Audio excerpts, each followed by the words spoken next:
Guys, we're here, morning after Dayapalooza 2020. We had Daya's birthday celebration. Yeah, exactly. There was not too much drinking, so No, I could bad. actually sleep through the night this time. Like last time was bad. So last night was nice. It was the food was.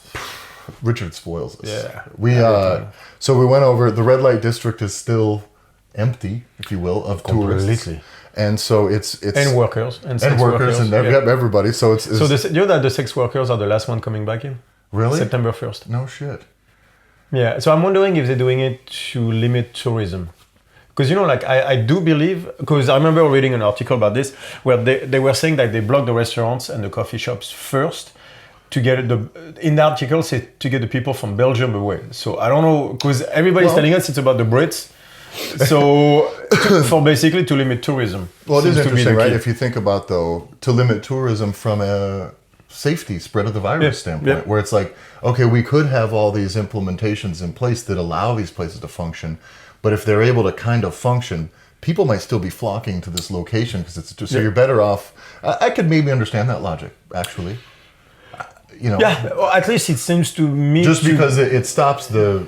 I mean, when all the restaurants are closed, nobody's traveling here for fun. Or at least it seems like a very reasonable first inclination, reflex human nature type of thing to have. Yeah. Like that one, I can't really.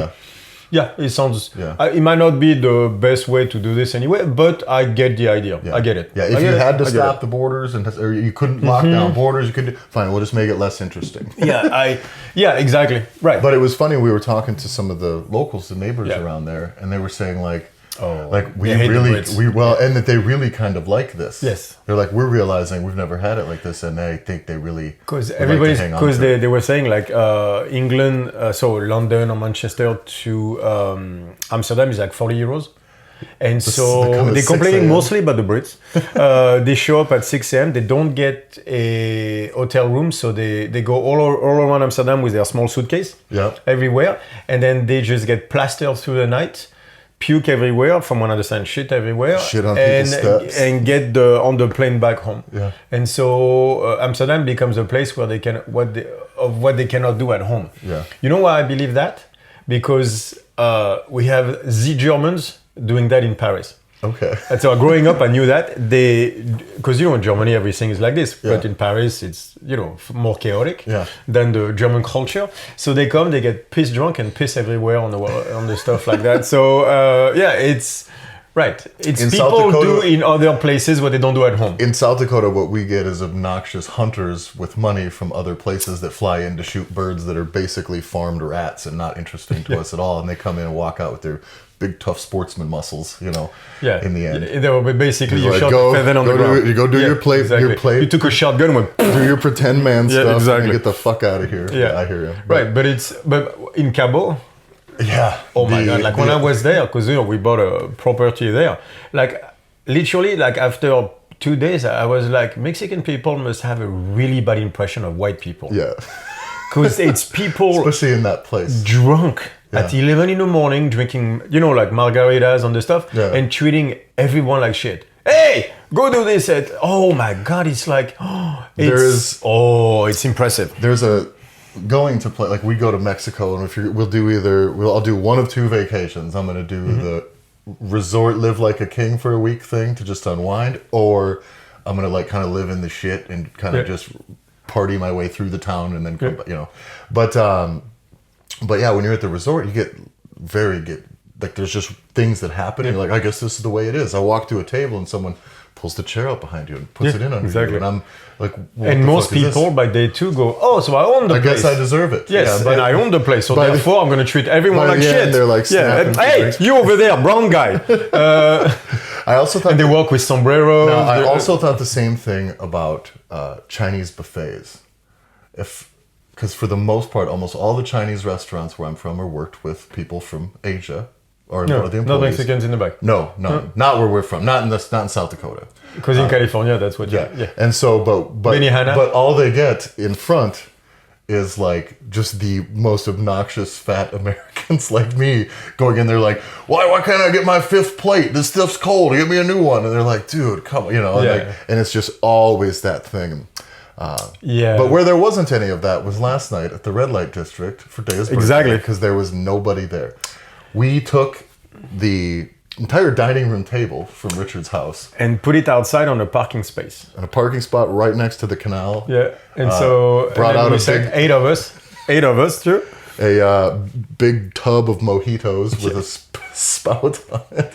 And we had an over-under going, which has lost, which for me was like we're not lasting an hour before someone called the cops on us. I thought for sure the cops are coming. I was with you. I actually thought that by the time we had the table out and had drinks in our hand, that 15 minutes somebody would be there. And the cops were by in about 15 or 20 minutes, and they just drove right by. They just drive by us twice. But you know what we saw the canals is a lot of people on boats and everything, so it seems to be reopening. Yeah, I think just locals. I also think the enforcement then of the severity of the lockdown, at least coming in and writing tickets and shit like that. When everything is slowly starting to open, you kind of got to give people a little... Honestly... Because if you write me a $400 ticket yesterday, I'm going to throw somebody in the fucking river. Yeah, before I get a ticket. Yeah, but I think honestly... I remember like the last time we had a party at Richard, like the cops showed up because someone called them. Yeah, it was I know he was like the two doors down. Yeah. They called on us because we were making a lot of noise, and someone called the cops on us because we were having too much fun. Yeah, and because they were locked down miserable. Right, and we were not, and so because he was Richard and Dea. Were you there? Yep. Yeah, Megan and Lincoln. Lincoln, and then Yaya and me. And so the usual 8 of us, the usual stuff. By the way, we are all constantly in contact. Yeah. So we're not exactly breaking the lockdown because we're all in contact constantly. It's the equivalent. We basically, what we've done is decided we're going to well, this is my people. No, we have a small tribe and then we interact with each other. So we're having that, and then we're screaming because there might be some beer ping pong going on with shots, which was a really bad Richard idea. Was pouring them wrong. Yes, and I will never do that shit again. I did not want to do it in the first place. Anyway, and so Yaya is there, she's screaming, I'm winning anyway, so it's all good. But I did not win enough. Anyway. And then they call the cops. Yeah. And then so I go outside and they go like, and the dude was so nice. He was like, hey, like, you guys having dinner? I was like, yeah. Oh, yeah. My daughter was like, oh yeah, so you all live in the same house anyway. I was like, yeah, exactly. Oh yeah, cool. And then basically he was like, yeah, have a good night. Now, have a good night, sir. This is going to be the least manly thing that I've done in a long time. When that happened, I didn't want to get Richard or Dea in trouble since we were there. So what I did was went around and hid in the corner like a 15-year-old at a house party. People have to understand. They have an apartment which is ground floor and basement, right? So the dining table is in the basement. When I went outside, they could not see anybody inside or anything. So they could easily have said, let me go check. Yeah. They stayed not even close to the basement. They stayed near their car in the street, and the guy was super smart, saying, hi, sir, how are you? You're having a good time? It's great. Like in those times, it's good to have a good time. Yeah. We were just chatting like that. Yeah. And then there was like, have a good night, officer. And normally that streets would be lined with people throwing up and pissing and screaming and smashing. But that brings my point that I guess we are closer to the Sweden culture in that sense, where it's not enforcement by the cops nearly as much as enforcement by the people. Yeah. Can I make an interesting point about that for a second? Okay. Let me double check this really fast. No. I'm pretty sure we're good. Tyler has to check. Pretty sure we're good. Put the cameras on. Pretty sure we're good. We had that hot start where I wasn't planning on starting. Yeah. Oh, there you go. You know, 1984 and Fahrenheit 411 and you know, like all those books where the government takes over and controls us. Mm-hmm. Right. So it turns out those authors gave us too much credit. Yeah. Like the control will not be fought, or the government, the evil government will not be fought by the people. It will be accepted by the people and enforced by the people. So we don't need the super cops, evil empire. We don't need the stormtroopers. Yeah. You just need neighbors with phones. Just neighbors. And all the time in the world. Exactly. So it turns out that George Orwell had gave us way too much credit. Yeah. How scary is that? Yeah. That we are going to do the enforcing on each other. Where I see it on CNN article saying like, should you rat on your neighbors? And the answer was basically yes, in the name of social responsibility. Yeah. I'm like, Are we riding on fat people next? I'm just curious. Yeah. Do we have the right to do that? No, but I mean, because like the whole woke crowd, now we like to know where the limits are. If we're going to rat on people because they're having for the dinner, sake of health, then can I rat on someone for having French fries? Yeah. Can I rat on people eating at McDonald's? Mm-hmm. I should have that right. Yeah. I mean, at some point we have to discuss where the line is. It should there be a line? Should there be a line? Who decides where the line is? Exactly. If we're putting a line, then I have the right to talk about where that line is. Yeah. I was trying to make that post, that explanation on Facebook, because someone asked about the video about, like, why is a lockdown a bad idea? And I was like, well, what about obesity then? How come, like, if we care so much about saving lives, we should, all cigarettes have to go away. Mm-hmm. And then we should talk about obesity next. They go like, well, how would you do this? I'm like, that's not my point. Yeah. I don't want to do this. I don't want to tell people not to smoke cigarettes. I don't want to tell people not to be obese. The only thing is, once you make those choices, I'm not paying for it. Yeah. That's all I'm saying. So, but if we say social responsibility to the point where we want to save all lives on Earth, okay? Then you're going to have to try harder than you're currently doing. Exactly. That's the way I look at it. By the way, then we also going to have to give a lot more money away on taxes, for example, in order to feed the 160 million people that seems to be on their way to starve to death because of the collapse of the global economy. 160 million is the number they give now. Mm-hmm. It looks like it's going to get worse. If the economy keeps going the way it is, we are talking about in the hundreds of millions of people starving to death. Listen to my words. Hundreds of millions. 160 to 100 million, probably more if it keeps on going. That's how many children and women in that crowd. So people. I think that's also why the dismissive nature of just stay in your house, just wash your hands. You don't need a haircut that bad. Right. All that really dismissive. And I'm only talking, this sucks that I'm even bringing it, I'm only talking about catty social media, but that is kind of what's getting put out there. You know what I mean?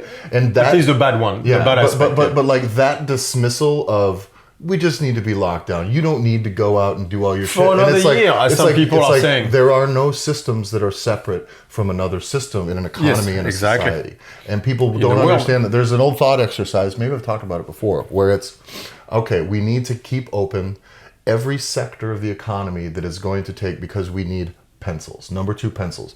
Let's only keep those. And then you start looking at what is it going to take from everything from raw materials to manufacturing, to bringing it to market, and all those things. And then you realize that in order for pencils to be open, restaurants have to everything needs to fucking be open still. Yeah. And those things are not detached. And that's the way an economy fucking works. It's the way a society works, is it's that play off each other. You don't go and remove a sector. Especially you can if you have to. I think you can if you have to. If the truth was this virus is going to kill 200 million people tomorrow or what, it's like, like everything zombie apocalypse. Close. Zombie apocalypse. Okay. Absolutely. And at the point where you didn't know any better, okay, let's do what we got to do. 0.3% death rate, like they saw in Germany, does not work. But now when you start looking at things like, all right, well, now I have to understand the wholeness of this human system that we have. And it's complex. You can't isolate. Okay, things. But again, this is a number game that we're playing right now. Okay,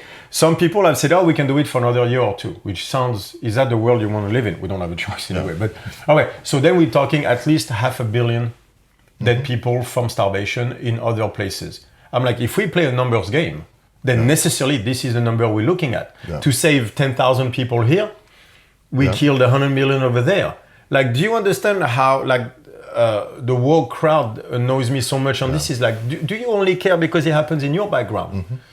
You know what I mean? Yeah. Where you live. Because I lived everywhere. I know the repercussions of any economical issues in the Western world that happens, for example, in Africa or in Brazil or stuff like that. I didn't go through it, but I saw it happen in real time. Oftentimes, the crumbling of convenience in a Western culture and Western society ends up crumbling infrastructure, but in an exponential way. Do you know that when I was in Africa, like all the we say médicaments in French, the medical pill supplies, you know, like stuff when you get sick.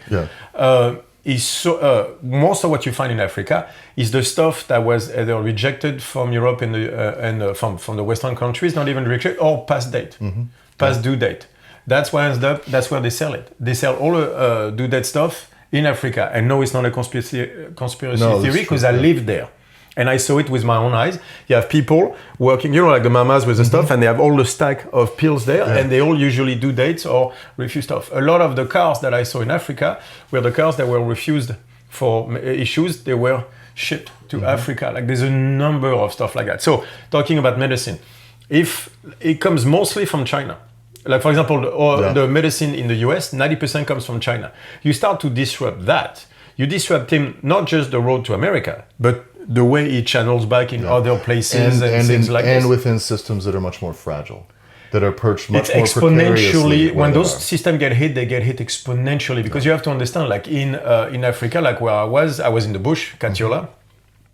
You had places. Most places did not have running water, electricity, and you have villages that is literally a 3-hour walk for them to get to town. And town was where I was, and I thought that was a village in the bush. Yeah. Right. And so anything that happens down the road like that is a nightmare. For example, you talk about systems, like you cannot pull something.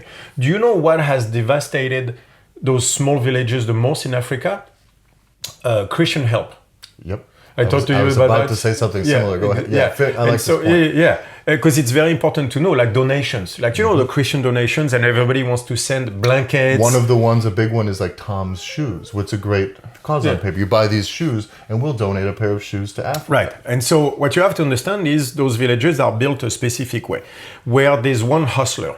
There's that one guy who sells everything. He's the 7-Eleven of, you know what I mean? Like, but with all the stuff, like imagine 7-Eleven, but he sells anything from blankets to shoes to food. He's the one shop in the village. When the donations come, he's put out of business because he has nothing to sell. And so the problem is then he leaves. But then those donations eventually always stop. Yeah, because it's feast or famine. With that stuff. Exactly, that stuff. And so when those donations stop, because there's so many small villages, they get one time. That one time was enough to get him out of business, so he had to move to a bigger town. But so now that village does not have the hustler, which means they have no one to bring all those things all into, the other needs in. Right, all the other needs, because he's the one who was getting the stuff shipped in. Yeah. And so now that he's not there anymore, there is nowhere to buy the blankets, the food, the shoes, and everything, and that village decomposes, and then it's like a virus. Yeah, and if you look at it very simply, if there's a village of 200 people and they don't have shoes, and it's very easy to think, I should send 200 pairs of shoes. Yeah. And you're probably not a bad person for thinking. No, you just have to think it through. You're a very good person. You're trying to help. But the problem is he doesn't. But if you send 200 pairs of shoes there, what that means is during the time that until those shoes wear out or people grow out of them, nobody is going to be incentivized to make shoes for these people. So you're actually delaying. Right now, before that, there was a need for someone to start making and selling or distributing shoes there to feed the system. Instead, you come in and drop a bunch of shoes there. Nobody's going to make them. So now that your donation's done, you haven't even you've stifled their progress. So not just like the instance before it's where you take incentive. them backwards. You took someone out of business. You're at best you're holding them in this position that they're in. And it's not what happened. It's worse than that. You are actually getting someone out of business that was necessary in that system. Yeah. So you just, by doing that and out of the kindness of your heart, obviously, you're actually killing a very important part of the system. Yeah. And this is the problem. It's always functional segregation versus functional integration is when we do not understand a system, any action that we take on the part of a system is dangerous. Yeah. That's always the same problem. Yeah, there is a butterfly effect to all those things. It really is. So not to stop everybody from helping and everything, but it's just trying for people to understand that systems are complex, and those primal urges that you have to do something, even just to make yourself feel good, are dangerous, can be potentially dangerous in the long run because they affect the system in ways that we don't understand. Yeah. Black swan events, stuff like that. That's the thing with constraints. Yeah. And so the constraints have to be set properly, but like going toward an objective, let's just feed those people, always leads to actually other issues. Yeah. Well, and these are wild times anyway. So everything's going to clear up and we don't know what needs going to be anywhere and what. And I just hope that now at least you do have an entire world full of people who are thinking more about just how all these things really do work. Like, what does it really Should mean? I stay healthy? Yeah, and so I think that's cool. But what thing we want to get into today, is that kind of on that note, is kind of from a, what are the gym owners' things going to be like? Because one thing has been shown on this one is the importance of gyms. Yeah, and I think also it's interesting seeing gyms being forced shuttered very quickly in the situation. It's so weird. That has been one of the first place to get shut off and one of the last place to open back up. Yeah. That is such a strange thing because they say they sweat there and everything. It's like, this is to show you how removed from reality some of the scientists making the decisions are. Yeah. Like those people are saying, yeah, but they sweat. Like, which is true. Actually, that's not true because most people that train more don't sweat. So you don't have to worry about that one. I sweat enough for everyone else in the gym. But most people don't, let's be honest. And not separating the CrossFit gym or like the small gyms from the larger corporations, but this is how out of touch they are because we've seen that most of, like I was reading something like 53% of people are just not moving right now. Yeah. Are not doing shit. And they were saying, and the people, actually the government here was saying this is a problem. Yeah. No, like no shit. Well, and you're closing the gym till June 1st. No, but I will say here, they've done a really good job of encouraging exercise and encouraging you to go outside. They just don't want you within 6 feet of 2 meters of people who aren't in your house. But other than that, I can go anywhere and run and do anything with Megan and Lincoln. You know, and that part has been nice. And they have encouraged go outside and get sun. Right, but it's not this cold lockdown. The only thing you can do is running, though. Yeah. So like, whatever. But for the average person, honestly, spending a few hours out moving around, cycling, walking, is a fucking start. I don't know. No. I don't disagree with that. It's just because I know what people are going to say. Well, at least you can do something. It's better than nothing. Sure. And those are difficult times and everything. Yeah. I'm like, but just because you have to eat a shit sandwich doesn't mean you have to say thank you. Or yes, pretend that doesn't mean you have good. to like it. Yeah. Yes. Yeah. Like, all right, here we are. Whatever. But well, it's like not we have a choice. I don't gotta sell it next. But again, like if the entire world was on lockdown because there was no other way. Yeah. I would look at the situation differently. But we're still not talking about the system in Sweden that was not like that, and that the WHO a week ago said was a good system that other countries should look at. Yeah. Then now that this is where I get confused. Is we're supposed to go with what the WHO says? Same WHO that has a tweet saying the virus cannot be transmitted from one person to the next. Yeah, because China following Chinese orders. Yeah. Let's be honest, following Chinese orders. And they said masks don't work, so don't bother wearing them. Right. So they didn't know at the time. Fine. But then now, because YouTube, for example, says that we cannot express a view different from the WHO on the lockdown. And I gotta say when. The current one, the last one? Right. But no matter what, a week ago they said the Swedish system is something we should be looking at, which we've said from the beginning. All right, so why are we not doing that? So if you tell me the lockdown is the only way against zombie apocalypse and we all do it the same way, I'd be like, okay, obviously, more or less the same way. But like right now, that's not the case. We have places like Sweden that the WHO said is a good system we should be looking at. Okay, why are we not talking about this then? Well, that's my only problem. And I think for the gym owners, they have an opportunity now because, like you've said, though, is amidst whatever things are, wherever things sit right now in the world, there is systems in different countries and different cities that are doing very different things. Yep. So for a gym owner, with some of the stuff we've seen with coaches trying to manage things in our evolution group, where they're going over kind of trying to, sometimes you're trying to stop bleeding, sometimes, stay alive, or you're trying to redirect your business to try to figure out, put yourself in a place to be ready for whatever the new normal is or whatever floats to the top next. We see a lot of that, like changing of the scope. What do I have to do? What's the world going to be like when I get out? The world will go back to what it was. So, but I got a really interesting, I think a lot of gym owners should be rethinking or reprioritizing or just focusing on what the fuck they're doing and why they're doing it. Okay, well, actually, let's talk about this. Like, what are you doing, what you're doing, and maybe this is a time to reflect on the fact that you might have gone astray from the reason you started in the first place. Yeah. So okay, go ahead. Let's start with that, but then after I want to. And some of this is going to be sort of practical in that this is someone who has, I think, the opportunity to you know what, there's going to be a bit of a reset. We're down some numbers. I don't know if we need to offer more diverse offerings, more food stuff, more 24-hour type engagement with more my online people. Stuff. Yeah, like more online stuff. If they at least got familiar with those tools. What do I need to do going forward? But I thought I really liked this in that they said, if you were to own a gym, given what you know about the StrongFit model of training, he said, would you incorporate group classes? Would you do hybrid group classes in conjunction with semi-personalized? Things like personal training sessions. Yes.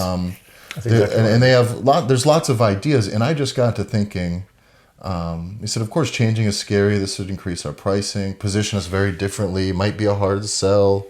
It's always a hard sell. But being fine, where was this one here? Well, let's start with that one. What do I think the model of a gym should be? All right. And I have some different ideas on what I would do with my gym if I still had it. Are group classes necessary? Let's talk about that. Yeah. All right. So there's been a push in the last year or two from people saying like group classes are outdated. We need to go back to private and semi-private. We have spoke very openly on what we think the limitations are of a group class. Right. That does not mean they're not valuable. Exactly. And are they necessary? I totally believe so. Absolutely. There is a power in a group of people doing something together that cannot be denied. The Army knows that very well. We have seen it time and time again. For example, like if we were to train together lately, we are not doing it, but let's say hypothetically, we're in the same room training.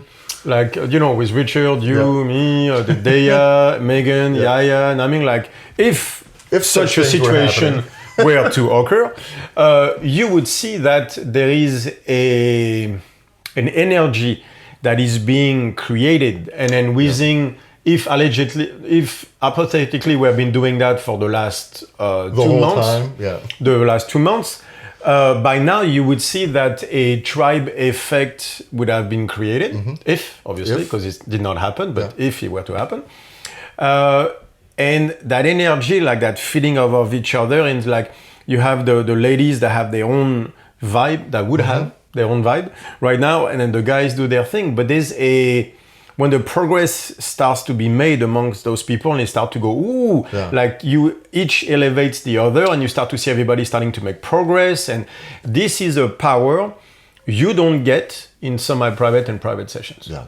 And for the average person coming off this, who is just looking to get into fitness, so you know what's going to work? Starting from zero, do you think walking into a global gym and just trying to figure it out yourself is going to fuck? I see it all the time. Yeah, people completely lost because they don't know. They're just going to start exercising. I don't know. Then they go watch. So you're already offering them the education but the community piece, the limitations of coaching on a movement only are there. But let's talk about the pluses first. But for me, as a person who came into CrossFit, into group classes long ago, as a person who had no training really in years, the group aspect of it, maybe I went about it a little bit wrong, but it was what made it very effective, in that I went in and I was like insulted because I was used to be a good athlete. I'm getting crushed. So it was humbling, but the same people who were humbling me by their performance were supportive. Yes, exactly. Yeah. Therefore, what had happened in my other 10 attempts at trying to make fitness or exercise work for myself, this time I go in and the people in the space keep me coming back. Yeah. And then I'm in a better mood and then I want to go. And then I keep going and eventually I'm exposed enough to the right stuff, the corrections to get the results. I have the best and simplest proof ever. Try doing a burner question session by yourself. It sucks. Fucking sucks. Not gonna do it. Like you're not gonna do it 6 times in a row. Yeah. Like 6 weeks in a row. It's not gonna happen. Some of the sessions where we saw people like pushing to the brink of, like puking, but to really to their maximum, were in seminars. Yeah. Why? Because there was 20 people after the whole day. So the thing with that is after the whole day, that means that it's the end of Saturday. They had the whole day to kind of get used to each other. So they know it's a big group, 20 people, 20 to 40. Yeah. After that, it's a mess. But 20 to 40 people, they talked about one subject, so they feel like there's a bond being created. And then at night I make the speech, and then okay, now you're all gonna die. And we saw people pushing further than what they can normally do, and some of them really, really far. But that was the power of the group.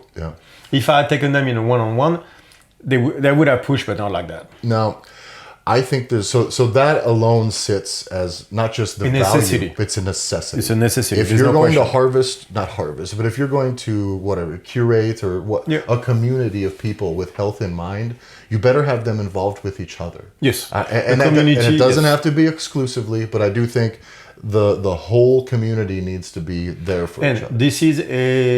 This is early Greg Glassman. And on that subject, he was as right as you can be. We will not make the world a significantly healthier or fitter place by having more gyms that have 1,000 members. Yeah, that is true. We will be able to do it by creating a lot of small niche gyms at 100 to 200 or 50 to 100 members that are able to give everybody good livings, whatever, but it's their people. So now you have enough niches to where all of a sudden people can find their people. The truth is, it's not scalable up.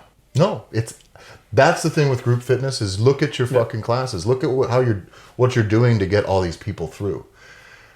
There becomes a scalability problem almost immediately. Right, and by the way, so just because we say group classes are a necessity, that does not mean 20 people per coach in a class. Also doesn't mean that has to be the backbone. But even understand what we're saying by group classes. In my mind, I'm having one coach, 10 people. 12, okay. We start to go to 20, and then 1 for 30, that's not a group class anymore. It's a clusterfuck with someone dancing in front. That's Lloyd whatever. I don't know. You know that dude from Australia, they have there was the after chain in front. I think yes, Lloyd Simmons. No, I don't know. Or something. I can't remember the name of it. Yeah, it's all the ladies know what I'm talking about. It's a massive class stuff where you have 80 people. But like super active and everything. They have a little bit of weight and do shit. It's like CrossFit, not as good. Is that F45? Is that? No, that's the build that after there. But there was a guy named out of Australia, Lloyd. It's missing. But he was like, remember when spinning was like almost the number one stuff? Well, there was that and there was that dude. Okay. Yeah. Yeah. But also that's the thing too. I think in the scope of the world, there's room for spinning classes, business. Definitely. That's what we need is that. We need all of those fucking things. We don't need, but for the gym owner, right? I think if it was me, of course, my group classes are going to be, that's how you foster the community. I think that's the thing. You get people together. Would I have that be the main crux of my business? I would prefer it to not be the thing I rely on the most for income, because I think it's slightly less effective. I want it to be a thing my people do. I don't want it to be the only thing my people do. I'll go at it. So you go at it from the financial perspective. I'll go at it from the coaching perspective. What I would like, though, for me, when I look at what this new world gives you as a gym owner, I think you have to get fully involved right now in people's nutrition. Going forward, outside of this, the idea of doing the occasional food challenge or the occasional nutrition conference thing, like whatever for your members, I think that is barely scratching the surface. I think what CrossFit gyms and truly what I did for nutrition, I think we're just dipping our toes in the water, and what we're doing is we're just lobbing some nutrition stuff at these people and hoping that it so let's go at that first. So first, group classes are a necessity, yes. Now let's go into that. Those challenges, I'm like, I still think nutrition is a lifestyle, so I don't like the 6 weeks challenges, but at the same time, people do need to get started. And I think getting started with the mindset of knowing that change is knowing it. Right, by the way, we did the No Fix November. Correct. So that was a challenge for 4 weeks. So that obviously we're not completely against it. To me, it's a lifestyle. So the No Fix November was a way to introduce people to an idea and show them something. So you can use the challenge in that sense. Now, go ahead. I will give this idea away completely. Anyway, what I would do is I would teach people some sort of a on-ramp to nutrition thing.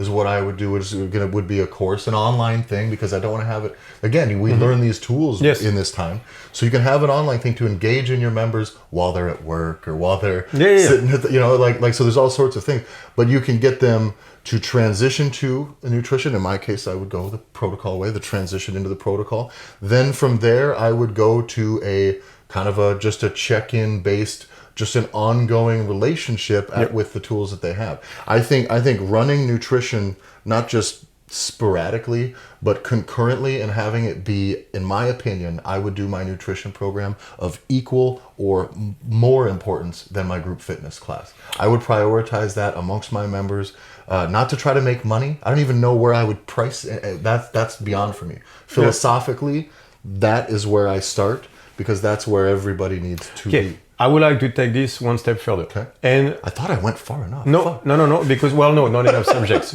Not enough subjects for me. Yeah. I would take that idea and go a little bit further.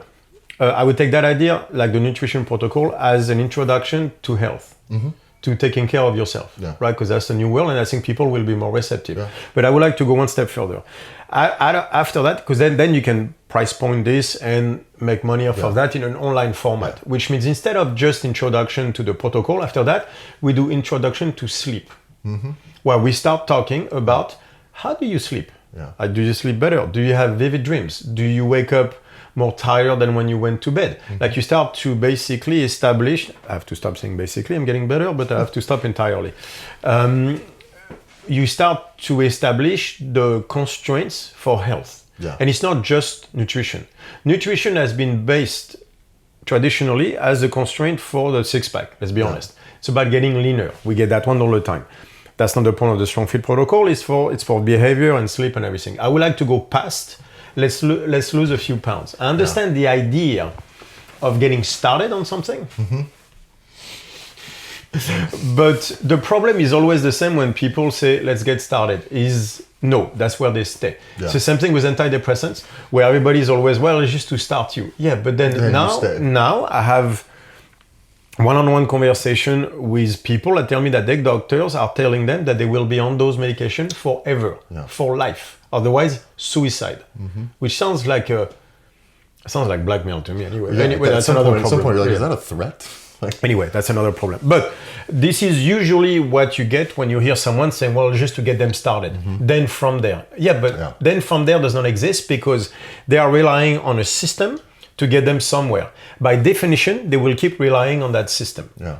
So that's why like the lifestyle stuff is better. But so I would like to go from the protocol toward sleep.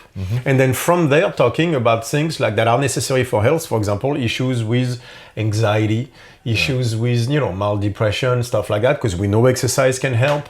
And I would take that online thing that we all have to build right now to introduce people to the protocol, then to sleep and everything, and almost doing it like a added. Yeah, it runs next to your training. Right. It's a thing that you should It's an added program that you can offer people where you check on them. And it doesn't have to be even physical, but like an online format where you're like, all right, this week, tell me about your sleep. Yeah. Tell me about your anxiety, because, by the way, that will change the way they should train.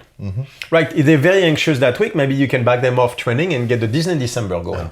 Right? If they happens to be a little bit down motivation-wise, or down like more toward like I don't feel like doing stuff, then you want to back off the Disney December, but increase the burn the question stuff. Yeah. So you could have a check-in system where you would basically talk to people and see where they are in their life at that point. And that's something you could charge for. Yeah.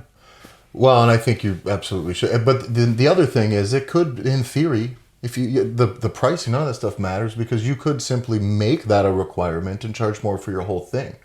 Truthfully, if I'm coaching people, I don't know that for certain. Oh, it's your system. Yeah, it's your, but it's your system. It's your. But I only want effectiveness, right? And so for me, I also would then want in my gym with the new space, the new whatever the world's going to be. I also think that I wouldn't do a gym unless people were probably required to do some sort of one-on-one session, some training, just a mini assessment conversation workout or even small group, but probably one-on-one, at least once a month or every other month with every client.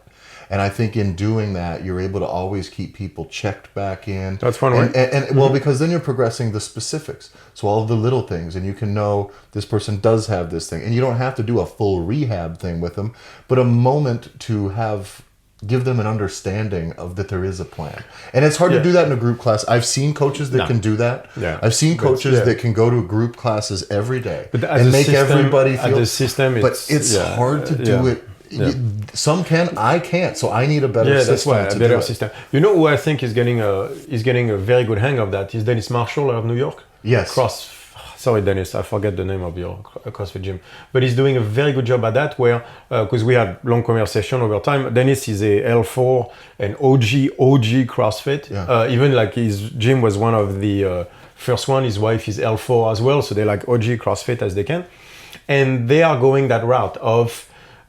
We're going to offer like a closer relationship to our members. Yeah. That being said, not all of them want that. I agree. Talking about members, some just go, I just want to come and train. Yeah. Stay out of my business. Yeah. Right. So that's why like a tier system might work for you owners. Or you might have to decide that that's not you don't the want type those of people. person you have. Right. Exactly. But by the way, that's a very important point as well, is understanding that not all clients are your clients. Mm-hmm. Like I know that's a bitch when you're bleeding money or stuff like that. Yeah, but especially now. Yeah, so right now it's different, just stay open.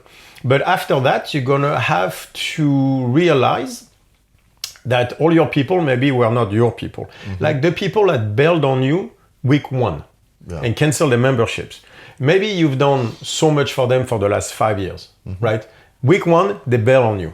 Right. Maybe they have hardship financially, that's different. They lose their job, they have 3 kids, that's different. But the people that you know could have supported you a little bit longer and didn't. Well, you're gonna have to wonder if they were your people in the first place, right? So, but that's the difference between the global gym and the small gym. The small gym, like the global gym wants everyone, but let's be honest. Let's talk about the numbers on the global gym. The global gym's open, knowing full well that I believe the number is 88%, if I'm not mistaken. That 88% of people that sign up will not come to the gym. Mm-hmm. But like we're talking like ever. Yeah. They'll come the first month, and after that they will not go back to the gym.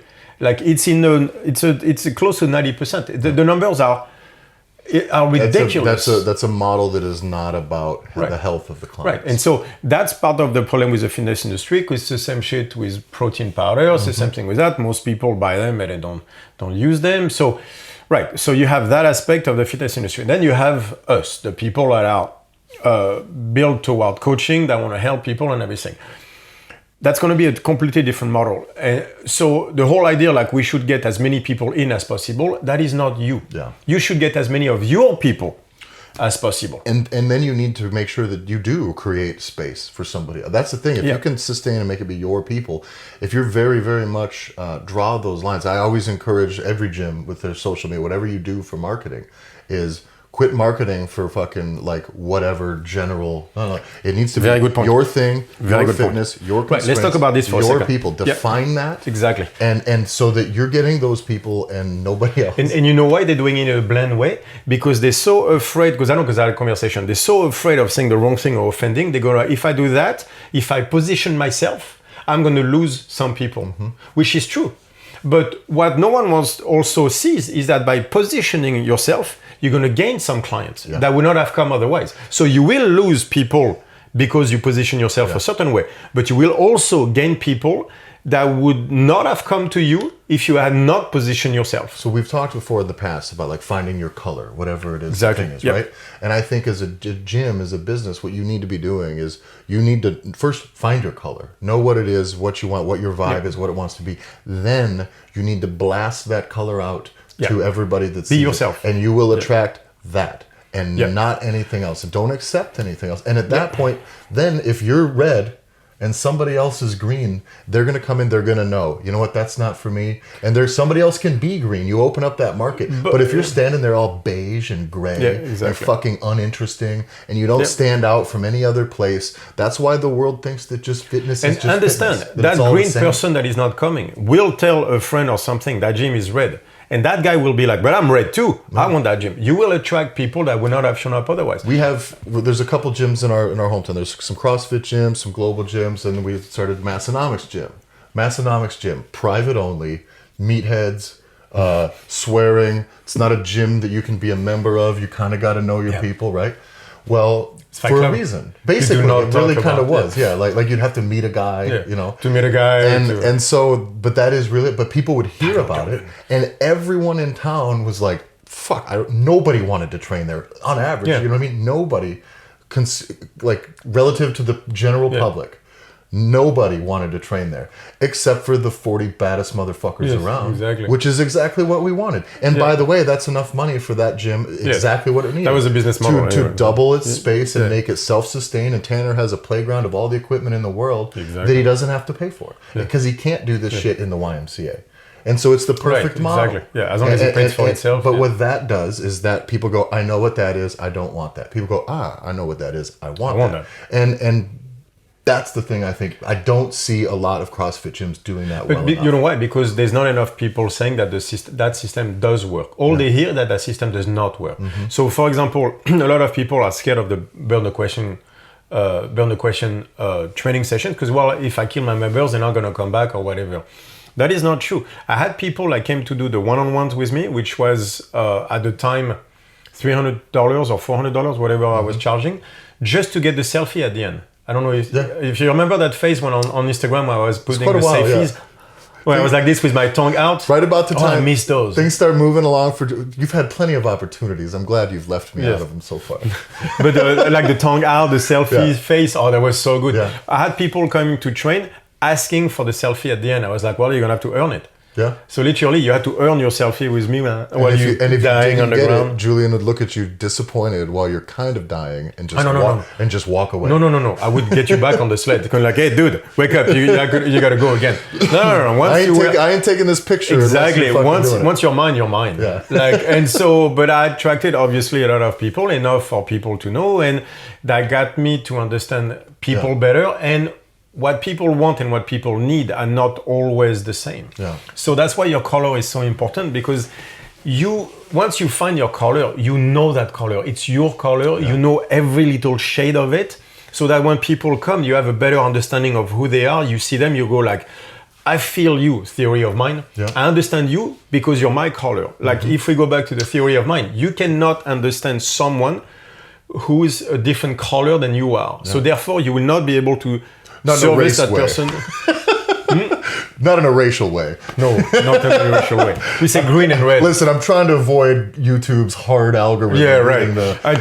Read all green, red, all that shit. Julien says, you can't relate to people who aren't the same color as you, dot. Oh, yeah. Quote. Fuck. Did I say that? Right, I did say it. Yeah, okay. So you get it. Right, because that's the 80-20. That's the 80-20. Well, I got someone sending me the video of me saying 80-20, but I'm like, okay, so look at the video. I'm watching it. I did not say 80-20. Yeah. That's what I say. I said 90-10. For example, eggs, fat versus protein, or cheese, or stuff like that. So I never said 80-20. I knew it. But that person sent it to me saying, say you said it.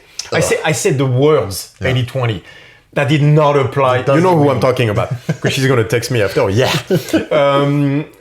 So, no, I did not say based on your color in that sense. Now I realize what it sounds like. Because I meant green, red, like the other colors. If the bitch is green, something is wrong with the pussy.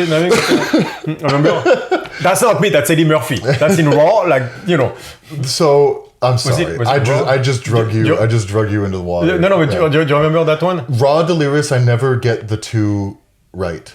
Yeah, I don't know which one or the other. Maybe it was Delirious. But know when he talks about Captain Kirk? Yes. Captain Kirk is a horny motherfucker. He'll fuck anything that moves.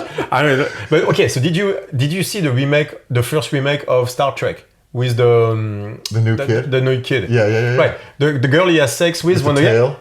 She's green. Yep. So that's why I'm the only one laughing in the movie theater because I got it. Yeah. The bitch is green. Yeah. No one else has got it. I was like, this is hilarious. They got the girl green. Oh, come on. That is so fucking funny. I think no one got it. Oh my God. By the way, that movie, the first one, I was like, damn, it was really, really good. It was really good. Really good. I didn't like Spock. And kind of everyone just kind of... Yeah, I didn't like Spock. But he wasn't as charismatic as the original one. Yeah. But short of that... It was also weird, though, because it was young Spock.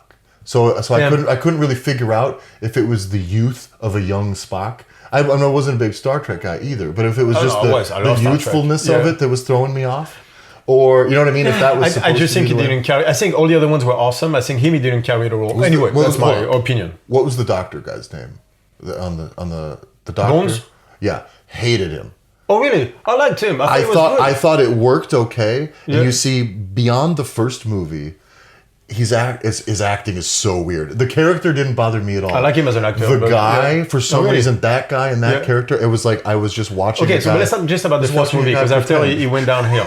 But that first movie, I thought they all pulled as Bones. I thought he was good. And for an origin story, by the way, technically all these movies that rehash something, origin stories fucking suck almost all the time. This was good because you have to like burn 90% of the episode. No, this was good. Yeah. This was anyway. All right, so back to Jim. So one of the things though with like we were just talking about your people, all that thing. Yeah. Another thing that this was a thing that I would do if it was my gym, and this is not the thing that you have to do, but I got a real enjoyment out of coaching, and I think there's a market for it.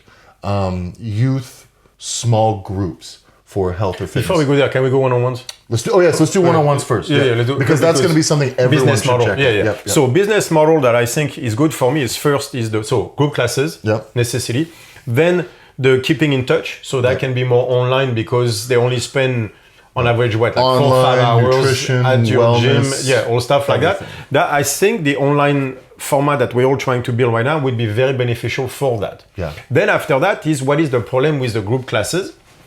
And yes, there is that you cannot pay attention, obviously, enough to some of the issues. So you see Jody over there who's still snatching with the shoulder up and everything. You would like to help, but there's only so much attention you can give as to 10% when there's 9 others that you have to take care of. Somebody's asshole kids running in the floor. Right. You know what I mean? The reality of it. Or the two guys, or the two people that basically are always asking for more attention and, like, hey, because it's always those someone two, right? Determined to die with the weights they chose. Right, exactly. When it's a bad idea, you're like, dude, stop doing that. Where some people are more on the quiet side and do not ask for your attention, even though they need it maybe the most. Yeah. Right. So then you start to run into any group establishes a hierarchy. Mm-hmm. And that's just the way socially this works. And you have people that are less affirmative into voicing their need, that even though a lot of times the one who need it the most, that will stay in the back. Like it's you see that in classrooms with kids. Mm-hmm. You have the one that sit in front, the one that sit in the back,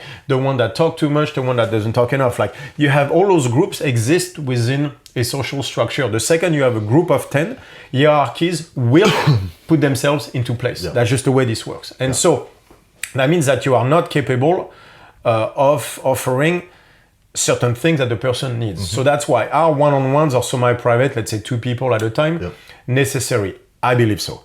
Like this is where at first I clashed with a lot of the CrossFit gym owners. I was like, you cannot do this without the assessment, the one-on-ones, and the close relationship with people. Yeah. Like I understand, we're going to talk about that as being a class manager, because I want to talk about that after you talk about the youth, which is a matrix of business, right? That is I think it applies very well there. Do you have to be a class manager doing classes? Yes, to a large degree, but you cannot just be that. To be a coach, that means you're also going to have that checkout outside, through the online store, and then you're going to have here and there, maybe not all the time, but here and there, private sessions with people or semi-private, so that you can take care of their need that you cannot take care of in a class session. Yeah. And so that I believe that the private session and then so far experience has proven me right, and I think, are extremely necessary. And I think how you go about that can be done any number of ways and still be effective. After it's a matter of you could require a few when they come in. Yes. You could do whatever it is. I do think it's important. I also think you touched on small groups, like groups of 2 or 3. Yep. Also, in that capacity, I notice often, and I'm sure most gym owners CrossFit gym owners will say the same. You have a lot of people who like training in the classes because they're there with their friends and people, and they do like that. And so the idea of pulling them away from one of their sessions with their friends to do stuff that might be extra hard or extra focused, when they're not focused on anything but health, like they're not, is maybe not feel like a step backwards, but it might feel like extra work, maybe something they don't want to pay extra money for sure, because they kind of like what they like. But I do think there's a lot of opportunity in small groups where you can get every gym, every class is going to have their little cliques, right? Your 2 people, your 3 people who always kind of compete against each other, whatever it is. Pulling those people into small groups focused on singular goals for just once a week here, is another really interesting concept that I always had looked at trying. I hadn't figured out how to work it in. Didn't have the also, time. you're touching into a very important point: is that not all of your members will want to do the one-on-ones. Nope. But that can be very frustrating for a coach because you know that you can help the person, you know what should be done, and the person refuses. Yeah. Right, that's always going to be the conundrum. Do you allow them to get hurt in your own gym? Yeah. And honestly, the point is that you can't control everyone. So what you have to do is tell the person it's going to happen, offer you help, and if they say no, wait until they break. Yeah. I know this sounds horrible when I say it like this, but I cannot tell you the number of times I had to do that because there seems to be no other way. Yeah. And so that was the thing I always thought I would work in a way to get more focused attention on some people without having to hard sell groups. one-on-ones all the time. That's what CB does at Invictus. Yeah, and really small groups, I think you can have them be filled in. There's many ways to sell it, whatever it is. But I think that's a piece that's good and is almost as valuable as the large group from a community standpoint, kind of. It depends on for me, it it depends on the everything. session. It should be a part of it. It depends on the session. Yeah. If you do a burner question session, you want 10, 15, 20 people. Yeah. If you're going to explain people the openers, then more than 2 or 3. Like I know because I've done it. Yeah. The blasting Saturday sessions, we had 20 people in tournaments every Saturday, and it was the most fun ever. I can't do that with the openers. The openers, it was 2 people at a time. Yeah. The most I've ever done was 2 people at a time, 3. Already, the group 2 is something. 3, the group is changing. The hierarchy is being established. We know that from couples and threesomes. It doesn't work the same way. It's a different energy already. 2 to 3. So I was doing clients. No, that's not what I meant. I did not mean it like that either. I would take 2 clients at a time max because to explain the openers, I could have one do it, and when that person rests, I can get to the second one and back and forth. That still sounds like a threesome. But anyway, I'm trying to stay away from the subject, but no matter what I say. Then they both did it, and I just watched. Yeah, exactly. And then they coach each other, and it's all anyway. But I believe that phase is as necessary as a group classes. So as usual, it's not A versus B. They're complementary. Yeah. Like this is what I see the most in the fitness industry, and I think it's for money reasons, where it has to be one or it has to be the other. Where I'm like, no, usually the answer is they're related. Yeah, because you can only sell one by shitting on the other. That's how it works. Right. Yeah, that's binary. what I see. Because I've seen a lot of systems now that are saying just one-on-one is the only way to go, just to shit on CrossFit. Yeah. Well, CrossFit obviously works. Can we just say that? If I'm being honest, I can't pay what a one-on-one rate would be for all of my fitness. So we have to, at some point, accessibility, the wholeness of the system. Yeah. People want to show up. Do they want to? This is not even just money. The shit works. Yeah, for sure. We have to all agree that CrossFit works to a degree. Yeah. So that's why, people also, I was asked again if I was my own system, I was like, this has never been StrongFit against CrossFit ever. No. I had that at a seminar. You do not understand what I'm trying to do. CrossFit works up to a certain moment, and that moment happens because there has not been an evolution of the system of CrossFit. There's been an evolution of the games, but not of the training system. Yeah. And some people still say both are necessary. Yes, they are. I'm not saying they're not. And because of what's going on in the world right now, you have an opportunity to evolve your actual business model with these tools you have. So so now you can evolve out into the space where you're offering essentially 24/7 nutrition something. Right, but you don't have to choose one or the others. You're supposed to do all of them. So yes, and does that require more work? Yeah, you got to know more shit. Yeah. All right, then fucking work. Figure it out. And another side, the thing I wanted to touch on too, there's another opportunity that I've found, this is just me personally, from growing up training and in sports and things like that, is I saw even in I don't know what it's like in every community, even in my community, there's a big gap in what's being taught in health and actual fitness from a training standpoint. Like kids getting trained, and I don't mean 7, 8, 9. I don't give a shit to coach 8, 9-year-olds about anything. Yeah. But the truth is, we had a group of, what were they? Maybe like 11 years old, 10, 11, 12 years old, like wrestlers, youth wrestling. Just one team. It was a club team because they don't run through the school. So this group, the parents just liked and trusted us. And they knew while they were coming to a CrossFit gym, I wasn't just going to put these kids through CrossFit. Workout, and that was a piece I always had to figure out when I was trying to package this stuff for people, is that, no, we're not just going to be doing CrossFit. I am coaching your kids for this thing. Exactly. And they're going to get what they need to do this. Yeah. But what I found was those kids, when they're all in there together and they can do it when they have it was way better, I think, than coaching an individual youth, because then you're dealing with the parents and expectations. Yeah. As the group, the parents, they'd get the fuck out of there, and the kids would push. That is very true. And there is a level of difficult and a level of fitness that you can see out of wrestlers, for one, and wrestlers who start young, that those kids can fucking just go. Yeah. I mean, wrestlers are, but in that, and there was also some young kids. We had got a lot of grief from some of the public, from the high schools in our town, who, like, because we would say, a couple of their athletes would train at our place in the off season, and they would train at our place during the season, and they would get threatened to get blackballed if they don't go train with the team. Right. But the quality of the coaching of the team was it. I can't speak to it because I haven't seen it. All I know is these kids' parents said, well, my kids show up last year after training at Tyler and Derek's gym, and they're fucking jacked. Yeah. They're stronger than everyone else. They go to do the same exercises and testing lifts, power cleans, shit like that, and they smash everybody who's been in their program all summer, and they look better doing it. Technically, everything. Exactly. Yeah. And so, and why? So in that case, that's all. I can't speak for the quality of the program, but those kids had great results with me. So their family was willing to say, no, we'll take the risk, and it was great. But that's an opportunity where I think, Jesus, why wouldn't a high school rather have a professional who knows what they're doing, who has a facility, who can take just one team, pitch the parents. So for me, that's not an idea that I would build. I wouldn't build my whole business around it. But that's a piece that I was not willing to let up on, I think, and for the sake of my business, because I thought there was a really cool opportunity there.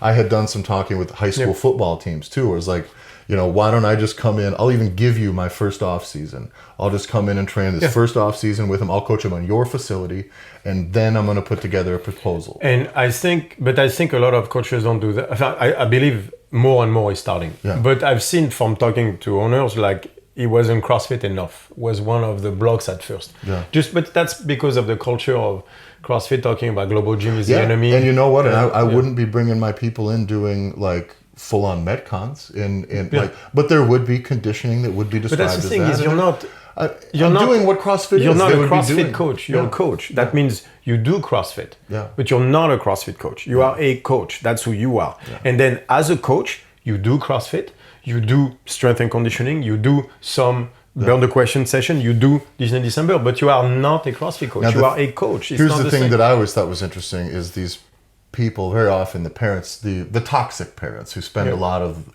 money on their kids to do the things and just are kind of the worst bunch. A lot of those parents will spend all this money sending their kids on traveling camps and all this shit. Yeah. And yet when it comes to the actual strength, like structure of the body that the kids have, they're letting some fat fucking untrained math teacher who only has a key to the locker room be their coach. I've seen it happen. And it's like they go in and there's a program stuck on the wall and they do it with no instruction. And it's fucking insulting. Yeah. And so you're sitting there offering a service and they're like, no, we're just going to let Timmy do whatever and fucking, but then quit riding the kid like his life depends on it too, because you're not trying at that point. Exactly. And so for me, I just thought that there was a really good opportunity talking about overall health, the health of the world, you can get kids trained, like really training, not in a dysfunctional way or not only for sports, not only because the coach is yelling them. But I think that can be done better in our hands than it can in the school's hands. And definitely. And I thought it's another avenue. Yeah, that's an opportunity for me that what my color would be in my gym. That's going to be there. That would be a part of it for sure because I enjoyed it and I thought there was room there. And if that, because I like it, can represent 15 to 20% of my revenue, then good. That's a good piece that I like. And again, you're a coach. That's part of who you are as a coach. Yeah. And so, but there's many opportunities. Yes, many people have little things like that they're a little more passionate, a little more specialized in. And I think that's a good... Passion being the right one. I think every gym owner needs to list what those possibilities are and act on most of them. Like that's... I was watching a discussion with Dr. Jordan Peterson, and he was describing a matrix of business that I liked a lot. And so one of the also the horizontal axis of the business matrix, it's a continuum, but you get the idea. One side would be simple job, the other side would be complex job. So what's the difference between simple and complex? So a simple job is something you have to learn only once and then you can repeat. Yeah. So a factory job, where you learn to weld something. Stamp and license plates. Exactly. Grocery stores. Yeah. Like stacking the shelves. Like a turnkey, stuff like that. And a complex job is the one where you are learning a skill, but then things are going to change. You're going to have to adapt. You're going to have to grow within this and everything. So sales would be one, for example, right? Coaching is definitely a complex job, right? Because you start with a set of skill, which means teacher thruster, then you realize everybody's different, they have their own issues, and the mental aspect comes into it. Everything that you work on, every problem that you solve, only puts you standing on new ground with new problems to solve. And that's the definition of complex. With the client and with the business. Exactly. Everything. Right, and that's the definition of a complex job. Right, and so if you look at coaching, it's probably one of the most complex jobs. Because then you have to deal with, again, anxiety, depression, mental issues, then you start to go into sleep, into nutrition. So the thing gets more complex. The better you are as a coach, the more complex the thing gets. And so that's I think that horizontal axis is very important to understand first, because most people go into it, like I've seen that with a lot of gym owners, where once they open the gym, they seem to stop growing as a person and as a coach. Because now I'm a gym owner.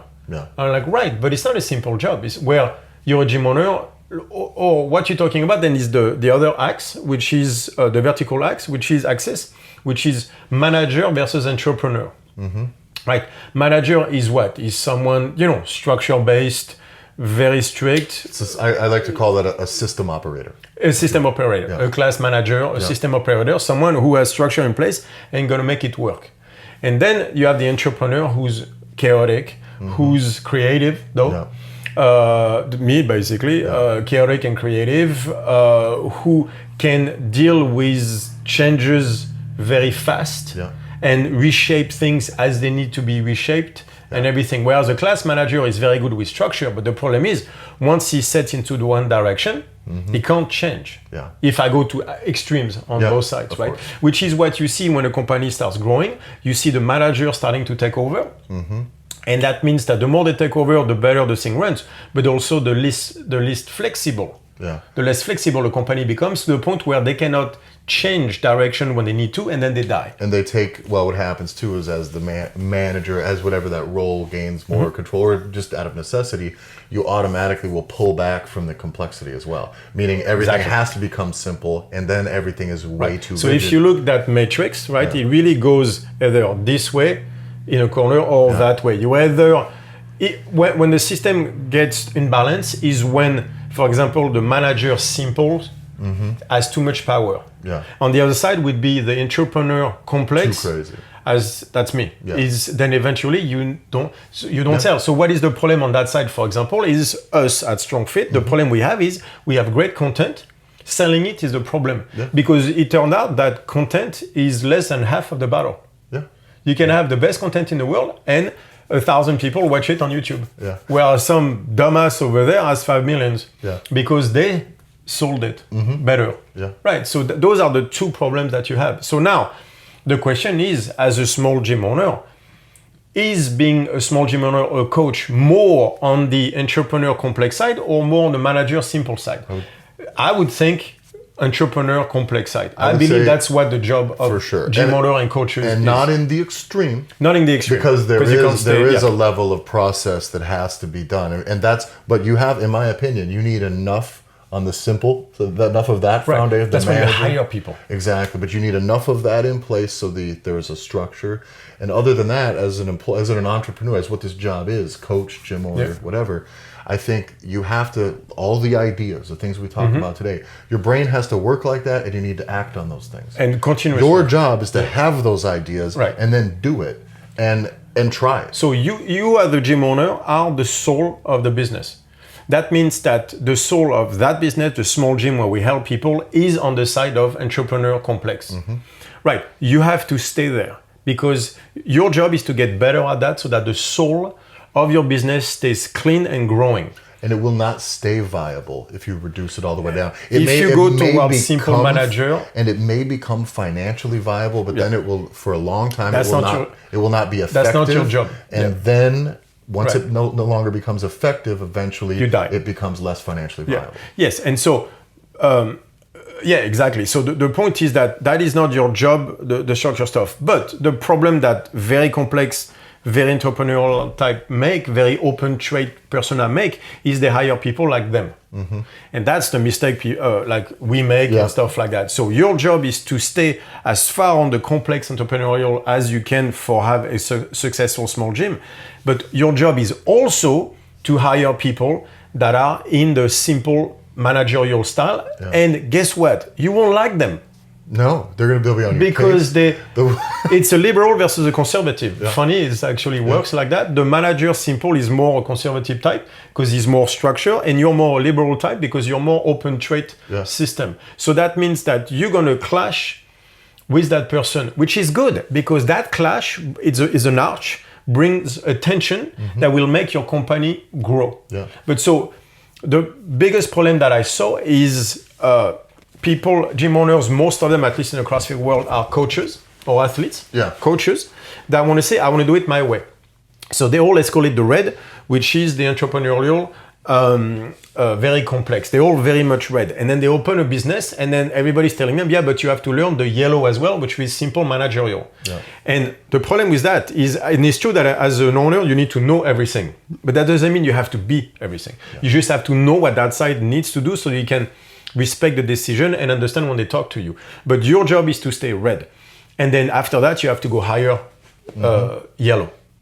The problem is they start to lose the red and move themselves toward yellow because of money pressure, because they had no idea what actually having a business was. And guess what? None of us ever do when you're on the red side. And that's part of the growing pains. Well, and you can do it the way I did it, which is you become the crazy, chaotic entrepreneur thing. And then there is a necessity for some simple, and instead of delegating or whatever, then I try to do it myself. You try to become yellow. Removing all the bandwidth that I had to do the things that made me successful. Exactly. And then also doing shit in the most stressful and inefficient way. Because you're not yellow. That is very energy costly. You're not yellow. That is not you. So the problem is by trying to go from red to yellow, you are neither yellow nor red. You're some kind of a fucked up green that is good at nothing. And I've seen so many gym owners, and you know what the first thing that happens when you try to become a yellow? You lose the passion of the red. And that's what the conversation I had with many gym owners is they lost the passion because they try to be toward the yellow and it's not them. But can a yellow be a gym owner? A small gym owner. That will be a gym that runs very efficiently, that will have no soul. I also think, I think maybe it can be done, but you have to have equipped on the other end coaches. Right. So that means that if you're the main coach and the gym owner and you're yellow, your gym will lack a soul. So then your job will be to be the dude who runs the logistics, but your job will also be to hire a main coach who's a red. You better find some inspired people who really want to learn. And that's constantly. A red. And that's a red. And by the way, you will conflict with that red all the time because he won't understand what you're saying And he won't, and you won't understand what he's saying. Yeah. So you want efficient, you want numbers and everything, but he's like, but I want to help people. But understand that it is normal in both cases. It's just, in that case, because of the open trait, a red owner will be more likely to hire a yellow than a yellow owner will be likely to hire a red because of the difference in temperament between the two. So what we see a lot is the yellow owners kill their gym because there is no identity. There is no soul. All they do is then they go get to that fucking, like that Calipa thing, like the NorthFit, 30 minutes, 45-minute class. Yeah. And so you don't even write the programming anymore. You're taking from somebody else. You just copy pasting, not even others. Like you literally hire a company to write the program for you. It becomes business by numbers. It is business by numbers. And then after that, you always chasing the next system because your gym is dying because it has no soul. And I think business by numbers works for businesses that don't need to have a soul. However, yours does. If you're listening to this, it does. It does. Right. Wait, that's the point I made. That's the point I made at the beginning. Is like when we talk about small gyms, who are we? And the owner is a red, or at least the owner of the main coach. But someone has to be a red because you cannot help people from the yellow perspective. Imagine a hospital that only runs based on money. It's called the US. Yeah, I've seen those. Yes, I've seen those. It's called the US. What do you get? An extremely dehumanizing experience. You get a healthcare system that seems very ineffective at caring for the health of the population. And you know why? Because it's based on money, therefore it's based on sickness, not health. We have a sickness care in the US, not a healthcare system. Why? Because it's run by numbers. You need both. Just like, by the way, if you're in the US, you need liberals and conservatives. You need both. You cannot live only on one side. Because if you think the other side's crazy, you're just as crazy to them. So we need tension somewhere, and you need dialogue. The problem is that is no dialogue means no tension, means no arch, means nothing works. And so that's why you put the right people in. You don't have to even fill in your gaps. Yeah, exactly. And when we did the different needs. Yeah, and it's funny. I have a couple friends. Well, you know, I won't get into the details, but a friend who's a very chaos artist. I wouldn't even say entrepreneur, even like, but give a true talent, idea, right, and can just deliver whatever it is. It is, and its level of public mass appeal is almost none, but there's enough. There's just enough there. For him. And we have another friend who I set up with together, and in my head I was like, how did I not put these two people together? Right. Because it's just because they would never talk. They would never talk. They don't know each other either. Exactly. You know? They would never talk, and they're not even in the same market. Exactly. They would never talk. I give them a little bit of a lead and idea to go for the thing, and things can be built and hopefully producing some money for them soon. And it's easy work for both of them because they fit where each other misses. But the artist, when the manager has been put into place, the artist goes. He messages me. He's like, I didn't even know this shit was possible this fast. Because everything for him is simple as like, I got to set up a Gmail account for this and that brand. takes 6 hours. Well, he's just like, fuck. You know what I mean? And then I can't get the login for I can't get the social media accounts the same because they're not available. And there's a lot of give up in that stuff for an artist. Not because they're quitters. It's not their wheelhouse. That's not what they do. It's very energy consuming. Yes, very. And and that's what matters. And so, but then you have these two things together, and the manager is riding the entrepreneur. Yeah. If you will. Like, exactly. Or the artist, if you will. But things have a chance to produce. Something that's been sitting stagnant for 5 years. And when he works in it, the artist will go like, oh, so there is a need for that. Someone who I've been trying to convince has infinite potential in that space if they would do something. But you still have to sell. And I've tried to kickstart it for him, but I realized the whole time it was either going to be me having to do all the manager stuff, which I didn't have the bandwidth, or I was going to teach him to do it, which meant it was never going to happen. So that's a really good point, though, that the Peter spectrum. But you know what, that works. Cool. You could see that even for coaches. For example, that would mean that you have coaches that will be better for the burner question sessions because they're daddy and they won't let anybody get away with anything. But at the same time, I have my online stuff where I check on how you're doing nutrition and you tell me I fucked up again. Then daddy is not who I want to talk to at that moment. I want a mommy style. You know, like you have a lady, she comes, she's overweight by 60, 100 pounds, middle-aged, never trained a day in her life. I'm probably not the person she should be talking to because me, I'll be like, all right, so there's a protocol. It's like, I can't do that. I'd be like, why? Of course you can. You just don't eat the shit. So, but I'm very good at burn the questions because I'll be like, I don't care if you die. Like that is not my problem, but you're going to finish the shit. And so you can see the same way like this. Like you have coaches that are very suited for a job that for others maybe less. Well, and I think if you offer we'll wrap up soon, but the diversity, the diversity of your offerings, the most diverse shit you can do. Talent acquisition is a thing that we haven't brought up much in this, and talent acquisition is a constant. If you're in a business where talent matters, which what's going on your gym floor is talent. It's a talent thing, and I think that the skill set you need talent there. You need high performing people in that spot in your gym. Getting that is hard. It's hard, and it's easier for the reds than for the yellows. Now, I do think, though, that that's a thing that you need to constantly be looking. The best businesses I've seen from a culture standpoint are always hiring. They're not always hiring people, but they're always looking for somebody. And they will hire a person that they don't really have a spot for because of the person. Yeah, exactly. And I think that's an experiment that I think people can get into with their gym spaces. Come up with enough offerings, enough different things, and the right person might come through your ranks, and you can all of a sudden have. This is a conversation I had with a gym owner lately. Also understand that the right people will come around because you lay the coffee ground for them. So that means that when they walk into your gym, they can feel the soul of the place, and that soul talks to them. Yeah. They need to see you out there defending your ideas, defending who you are, saying like, I refuse to have my clients holding their shoulders, like even at the cost of some of the clients. When you do those things, those stories go around and they spread until it falls into the ear of a guy going like, that is a gym I would like to work for because they believe in what you have to say. That happened a lot with Invictus. The reason he has so many coaches, so many great athletes, because they come for CJ, because they like the soul of Invictus. I also think that doing that type of thing, it's not about just finding coaches that are out there who want to come to you. Often it's about inspiring someone to become that. Exactly. And so what it is you all of a sudden you've laid this framework, and a person can sit there and go, that's the framework where I want to make a difference. Exactly. That's it. And that person goes, I don't know fuck all about anything. Teach me. Doesn't matter.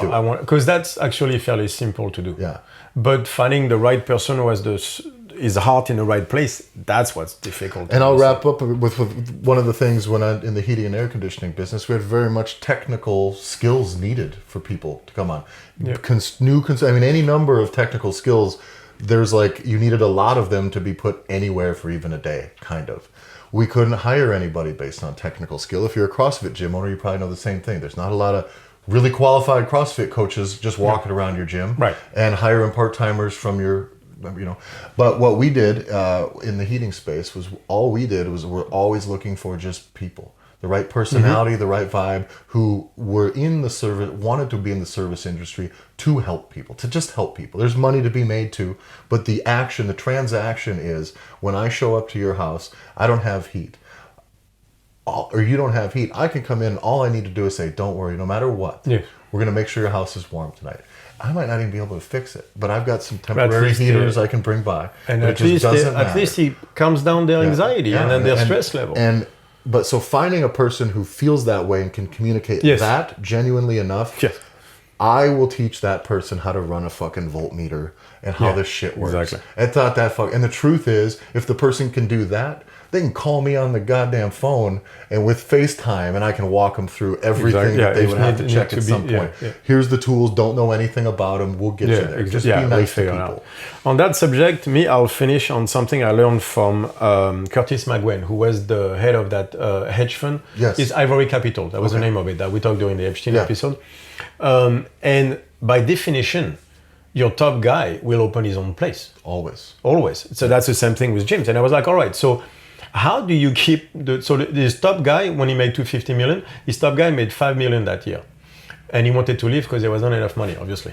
And he was like, all right, so how do you keep them? Because that must be a headache. And he told me something that resonated and always stayed with me.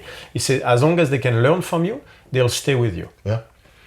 It always comes down to that. It's a person thing. If you are an owner who's putting his soul into the gym, who's giving it the right color, and they can all see how much you're putting into it, and then they can learn that from you, they will stay with you instead of opening a gym next door or stuff like that. I will say this: when I was in the heating and air conditioning business, there is absolutely no fucking chance in hell that when I landed at the place that I landed at there, that I was going to leave and start my own business.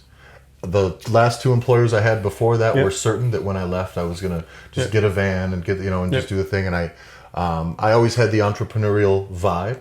However, I have such a distaste for the logistics and the minutia of it, the process of it. I hate executing it, and so I never wanted it. And so we went there, and it was the same environment. We could always learn, but I always had the freedom to have new ideas, explore. Let's try this. I got to help shape the business and system that I was in.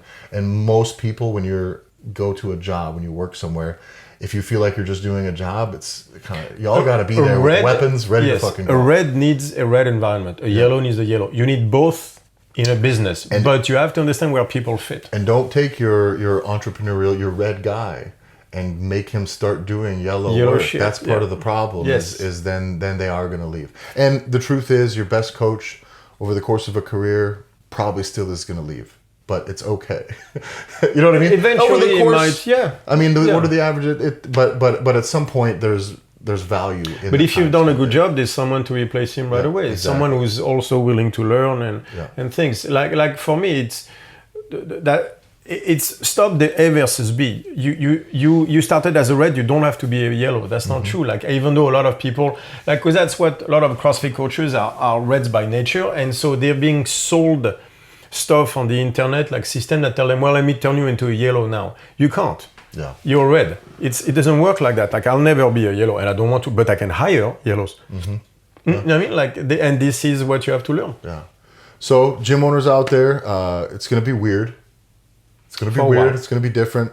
You have an opportunity, though, to see other people fall on their face. You have also, if you're a little late to open up, you can see what's going on in other towns where they try this. You can see that the global gym system is bound to die sooner or later. Maybe not right now. It's probably going to keep on going. Yeah. But you've seen with this that this is not the way. Yeah. Like, the global gym system is not helping people getting healthier and therefore surviving the COVID-19 better. It's not working. Yeah. What is working is the small gym system, like, so decentralized fitness, baby. Right? And so I think the 80s and Gordon Gekko are to blame for that one, where everything had to become like GE, like a bigger company, and then the global gym started winning because of Schwarzenegger introducing bodybuilding and everything. But now that we have a little bit of time to analyze, I think we can see that the global gym format is not the right one. What we need is smaller gyms scaled to their own population. Yeah. And so the advice I would give, at least to, is in the short term, do whatever you have to do to keep your lights on. That's right now, do whatever you have to do. I can only say that I've been poor, and I've been poor as a gym owner. So I know those things, and I can tell you them very well. Not anymore, but back then. I feel fortunate to be detached from that situation. So do I. But I feel for them because these people are our friends, and they're the people we work with. And stay open. So the key is stay open. I don't care what it takes. Stay open. But realize that it will count down at some point. And you can learn certain tools right now on the online stuff and all this that you will be able to use better. And you can create relationships with the people that are with you right now that can last for life. Because the right people will understand that you're trying to make them healthier for a reason that now they can understand. Yeah. And we've talked about preparing for Black Swan. This is exactly it. You need to, if you go back right now to, all right, I'm going to go back and I'm going to run my 4 1-hour classes a day, and I'm going to do my nutrition program, my nutrition challenge once every 2 weeks, and that's it. Like, that barely maybe worked before. It is not going to work in the new phase because everybody else will be sharper and offering more diverse things. So I think when we talk about preparing for Black Swan, you need to try anything that inspires you, that you think fits the constraints of your business, because you might find the thing that is your next backbone. We talk to people, gym owners who run online businesses also, and the truth is the online portion of their business is kind of the only thing that's financially solvent. Yeah, totally. And so everything that you're seeing out there is not always what it looks like. So your business can be diverse, it should be diverse, and it should be your kind of diverse. Yeah, exactly, your kind of diverse. Like your color thing is That's where it is. Like, don't let this transform you into something you're not, by the way, because otherwise you won't survive either. Yeah. You'll make it a year, and then within a year, passion will drop off, and then the financial hit will hit you. Yeah, I mean, if you're doing Zoom at-home workouts and you're just getting through it right now, like that's fine. That's fine. That's totally fine. But yeah, then maybe if you're barely getting through it, don't build on that program as you leave. Right. But if you're really killing it and you like it and you have ideas, like it, well, there's some things you can do. Yep. Some travel packages, just sit at home 4 weeks. I have no fucking idea, but think through those things. There's so many options. Again, not everybody wants to come to the gym. There's still a huge chunk of the population that does not want to make it to the gym because they find the place scary. I always thought as the gym that I wanted to have. Most of my clients that I wish that I could have gotten, I was competing with the couch. I wanted to get them off the couch. That is true. So most of my clients, I'm not competing with people who are looking for a gym. Yeah. Yes. The truth is, and the couch is winning. So the couch is winning. So, but anyway, I hope that talk helped. It was during this time we had a really good call with the Evolution group the other day. It was a very good call, and it's been really cool seeing some of those people, the flexibility within the solutions they're coming up with amidst kind of a lot of fucking bullshit. What a tough time to be in the gym business. A tough time to be in any business, but this one specifically.